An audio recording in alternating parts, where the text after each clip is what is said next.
안녕하십니까. 2025년 1월 3일 금요일입니다. 코패스 정치정보 채널에서 오늘은 3원체제 비밀정부 50만 공안 세력 한국 대통령 탄압 시작, 이런 주제로 말씀을 드리기로 하겠습니다. 방금 전에 공수처에서 영장 집행을 통해서 한국 대통령 체포를 지금 집행하고 있습니다. 공수처가 내란에 대한 수사를 할 권한이 없는 것은 이미 잘 알려지고 있음에도 불구하고 그런 공수처의 대통령 체포 영장을 발부한 법원의 판사들, 그리고 공수처의 검사들, 그리고 집행을 서포트하는 경찰들, 이들이 50만 공안 세력 중에 한 조직이다, 이렇게 봐야 되는 겁니다. 이미 경찰은 광주에 있는 경찰청 서버를 통해서 가짜 법령을 10만 경찰관들이 휴대하는 단말기에다가 업로드해서 부정선거를 직접 도와주는 단속 사기까지 벌린 거, 이거에 대해서 법원도 지금 밋밋해하고 공수처는 아예 조사조차도 하지 않고 있습니다. 경찰이 경찰 차원에서 광주에 있는 경찰청 서버를 동원해서 10만 경찰의 단말기에다가 법이 아닌 가짜 법을 일부러 올려놓고 단속 사기를 벌이면서 국정원에서 선관위 서버를 업그레이드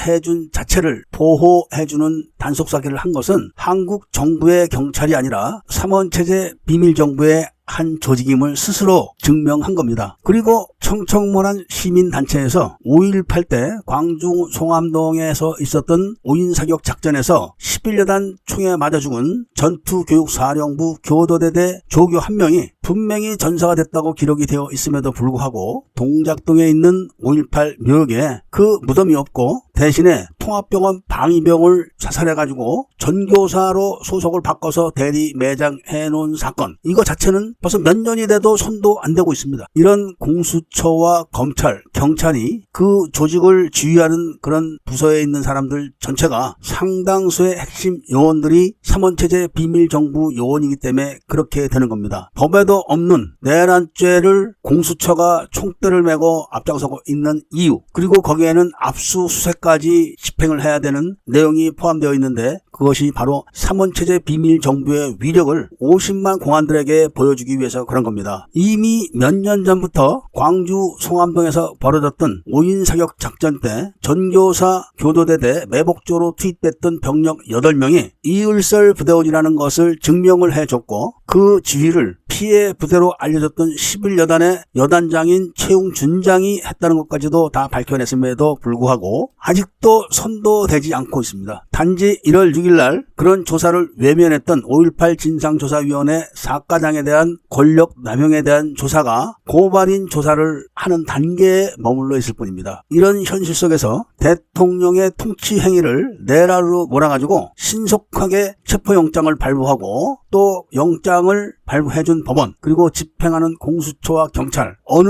내란 사건이 먼저 진행됐고 먼저 고발됐는지 앞뒤를 살펴보기만 해도 이번 윤석열 대통령의 체포는 3원체제 비밀정부의 50만 공안 세력들의 위력 과시와 대통령의 체포, 구속, 파면에 이어서 의원 내각제로 헌법을 개정해가지고 대한인민민주공화국 제7공화국으로 진입을 할 겁니다. 이런 내용들이 김대중과 청주회 국정원장들의 대남 적화 공작에 자세하게 나와 있습니다. 이런 내용은 듣지도 않고 보지도 않는 사람들이 피하 식별 능력마저도 없고 진위 식별 능력마저도 사라진 채로 위장 우파들의 이런저런 주장에 휩싸여서 길거리를 헤매고 있는 것이 안타깝다는 말씀을 드리면서 정신을 차리신 분들께서는 청주회를 척결하는 시민 모임의 회원으로 가입을 해주시고 민주주의 체제 수호를 위해서 애국 활동을 해주시기를 부탁드리면서 이야기를 들어주신 데 대해서 감사드립니다.